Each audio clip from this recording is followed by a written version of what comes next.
শিল্পাঞ্চল আশুলিয়ায় অভিযান চালিয়ে বিদেশি মদসহ ২ মাদক কারবারিকে আটক করেছে পুলিশ।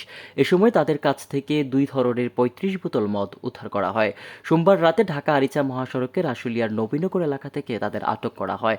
আটককৃতরা হল ময়মনসিংহ জেলার হালুয়াঘাট থানার শিমুলকুচি গ্রামের মৃত আলী হোসেনের ছেলে সাদ্দাম হোসেন ও আশুলিয়া গেরুয়া সন্দ্বীপ এলাকায় মোহাম্মদ নবীর ছেলে হাবিবুর রহমান হবি। এদের মধ্যে সাদ্দাম হোসেন আশুলিয়ার দেন্দাবুর মধ্যপাড়া এলাকায় ভাড়া বাসায় থাকত বলে জানা যায়। পুলিশ জানায়, গতকাল রাতে গোপন সংবাদের ভিত্তিতে জানতে পারেন আশুলিয়ার নবীনগর এলাকায় সেনা শপিং কমপ্লেক্সের পাশে ঢাকা আরিচা মহাসড়কের ফুটওভার ব্রিজের নিচে কতিপয় মাদক কারবারিরা মাদকদ্রব্য ক্রয় বিক্রয় করছে।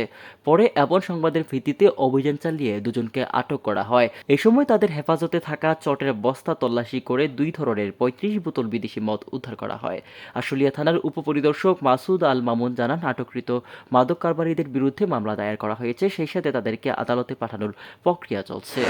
আমাদের এই অভিযানের নেতৃত্ব দেন আমাদের সাভার সার্কেল শাহিন স্যার এবং আমাদের আশুলিয়া থানার ওসি স্যার। তাদের নির্দেশনা এবং সহযোগিতায় আমরা মাদক উদ্ধার করতে সক্ষম। পরবর্তীতে আমরা আরও অভিযান কার্যক্রম বাকি আছে, সেগুলো শেষে আইনগত ব্যবস্থা। আশুলিয়া থেকে জাহিদুল ইসলাম অনিক, আমার বার্তা।